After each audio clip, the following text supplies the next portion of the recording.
Now, saya bawa cerita Anwar jawab Zahid setia kepada parti berbeza kepada setia kepada individu. Okay, ni kita Anwar Musa, ini bukan Anwar Ibrahim, Anwar Musa. Okay. Bercerita mengenai Anwar jawab Zahid setia kepada parti berbeza setia kepada individu. Selepas dikritik Presiden UMNO Ahmad Zahid Hamidi kerana mengatakan dokumen PASLIK bukan sesuatu yang luar biasa, Anwar Musa tampil mengulas isu kesetiaan kepada parti. Kata ahli parlimen ketarikh itu, kesetiaan kepada parti adalah amat penting, namun ia berbeza dengan setia kepada individu. Kesetiaan pada parti amat penting kerana ia berbeza dengan setia kepada individu yang kadang-kadang dianggap sebagai tanda setia kepada parti.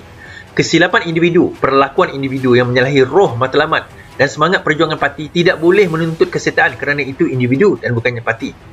Atau dalam satu antara itu. Sebelum ini tular di media sosial, beberapa keratan dikatakan didakwa minit mesyuarat PAS yang merancang untuk menjatuhkan UMNO dan Barisan Nasional, termasuk menyegerakan usaha memastikan Ahmad Zahid dipenjarakan. Semalam Presiden UMNO mengingatkan pemimpin parti supaya tidak menderhaka kepada parti dengan mengikut rentak musuh yang penuh dengan muslihat. Meskipun tidak menyebut nama, kenyataan Ahmad Zahid dipercayai merujuk kepada Anwar.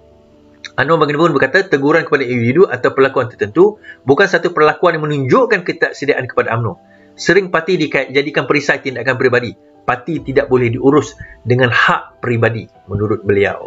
Nah, apa maksudnya sini tuan-tuan? Berlaku pertembungan sekarang ini. Kerana ada usaha macam saya sebut sebelum ini untuk nak menjatuhkan Zahid, untuk nak menjatuhkan pasukan Zahid, untuk nak menjatuhkan ketumbukan Zahid, untuk digantikan dengan ketumbukan yang baru. Anwar Musa seperti mana yang kita ketahui, sebelum ini antara pimpinan UMNO yang dipinggirkan. Bila dia dipinggirkan, dia dijatuhkan, dia dipecat kerana menerima tawaran bersatu dahulu dalam kerajaan. Akhirnya bila dia dipecat, sekarang ini dia mula naik bila Ismail Sabri naik. Ini golongan-golongan yang dipinggirkan sebelum ini. Termasuklah KJ, termasuklah Anwar Musa, termasuklah beberapa pimpinan yang sebelum ini memegang jawatan menteri yang dipinggirkan. Dan akhirnya kini dia mula mula meningkat naik lah kita kata. Mula naik kerana antara lainnya adalah dakwaan kes-kes tersebut. Dan bila PASLIK itu berlaku, dia antara yang membuat komen. Dia kata, kenapa kita nak gopoh dan rasa macam kecoh sangat dengan PASLIK ni kan? Kenapa kita nak tiba-tiba nak beragam dan juga rasa macam kita perlu buat sesuatu kepada PASLIK ni. Kenapa? PASLIK ni merujuk kepada dokumen PAS yang bocor yang minta supaya disegerakan tindakan terhadap Zahid Hamidi. Nah, menurut Anwar Musa, tindakan individu yang menyalahi undang-undang itu tindakan individu. Sebab Zahid kata ini adalah seperti menderhaka. Apabila Anwar Musa mengemukakan perkara tersebut, seolah-olah dia kata ini adalah menderhaka kepada parti. Anwar Musa kemukakan, dia kata hal individu adalah hal individu. Kalau dia salah, tak ada kena-mengena dengan parti. Dan kita tak boleh samakan individu itu dengan parti. Dan tak boleh gunakan parti itu sebagai perisai kepada individu.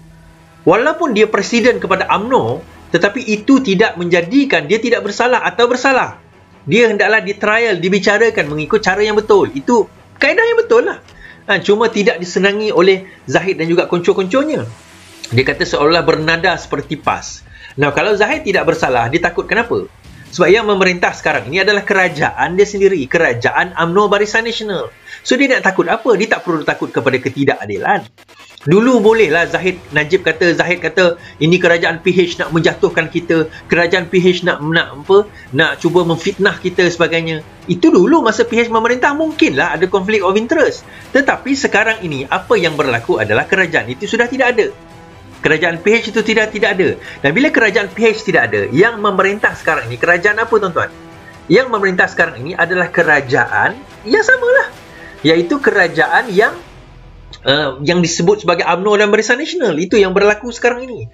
So, bila UMNO dan Barisan Nasional ini memerintah, UMNO dan Barisan Nasional ini memerintah, apa yang kita boleh katakan kerajaan ini tidak adil? Sebab yang memerintahnya adalah UMNO dan Barisan Nasional. So, tidak adil apanya? Sedangkan mereka sendiri yang memerintah. Mereka sendiri yang memerintah, mereka sendiri yang berada dalam kerajaan. Mereka sendiri yang sekarang ini menjadi Perdana Menteri, menjadi Menteri. So, apa yang ketidakadilan yang dikatakan sedang berlaku? Dan yang menariknya tuan-tuan, Zahid dan juga Najib dan juga konco-konconya dibicarakan di bawah kerajaan UMNO. Jadi bila dia kata ini adalah fitnah, fitnah apa? Yang kerajaan UMNO sekarang ini. Kerajaannya UMNO. Dan menarik hari ini apabila SPRM digesa menyiasat dakwaan bahawa hakim trial judge dalam kes kes Najib, dalam kes Najib perlu dikatakan dalam kes Najib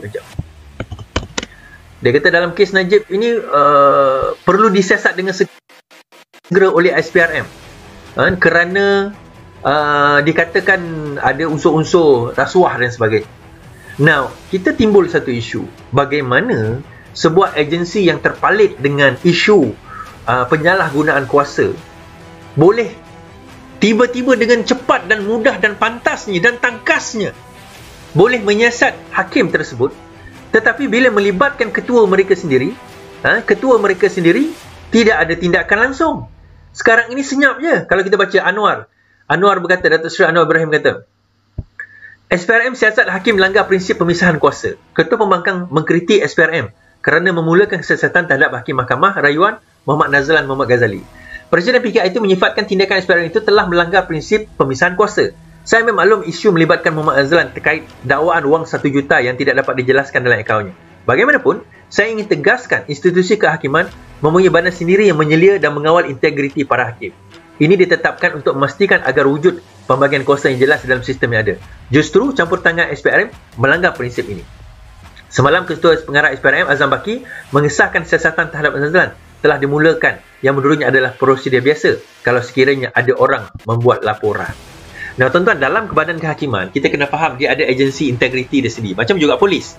Kalau polis ada masalah yang kita selalu whatever lah, rasuah ke sebagainya, dia ada integriti, polis integriti dia sendiri. Kehakiman pun ada. Tak perlu SPRM nak masuk campur. Yang Azam Baki bab ni laju pula engkau buat kerja tetapi menyiasat diri sendiri itu tak ada. Sepatutnya ada satu agensi lain yang kena menyiasat Azam Baki. Tapi tak ada agensi yang menyiasat Azam Baki. Kita tak boleh harapkan SPRM nak menyiasat Azam Baki. Itu menjadi masalah. Kalau sekiranya parti yang ialah parti lah, walaupun bukan parti politik, tetapi parti to the orang kata apa, to acquisition tu terlibat dalam menyiasat dirinya sendiri. Itu kita kata sebagai ketidakadilan boleh berlaku disebabkan oleh perkara tersebut. Jadi ini antara perkara yang kita bahaskan sekarang ini, bagaimana ketua hakim Mahkamah Rayuan ini boleh disiasat atas dakwaan seorang blogger yang sebenarnya punya masalah. Tiba-tiba terus nak buat siasatan. Azam Baki tak ada pula siasatan yang nak buat. Itu yang menjadi permasalahan kita sebagainya. Jadi itu antara isu kenapa sekarang ini masalah integriti yang berlaku dalam negara kita. Bagi saya sekarang ini kerajaan kena memilih. Kerajaan kena memilih sama ada untuk nak membiarkan SPRM itu terus nak membawa nak mencampur tangan dalam urusan ini, ataupun kerajaan kena interview dalam masalah ini. Ini masalah kehakiman. Kalau sekiranya betul kita kata ini masalah kehakiman, tak perlulah kita kata SPRM nak kena ambil terlibat dalam perkara ini. Biarlah masalah ini diselesaikan melalui internal atau domestic inquiry yang ada. Okey. Itu antara yang berlaku dalam negara kita sekarang ini.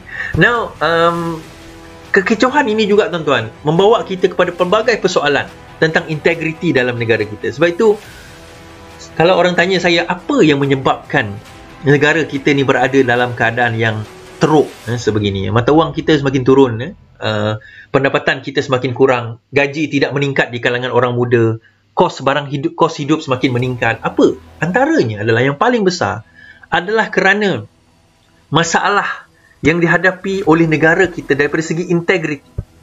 Masalah kita daripada masalah integriti yang berlaku dalam negara kita. Ini yang berlaku sekarang ini, dan ini yang sebenarnya yang perlu kita nak tangani.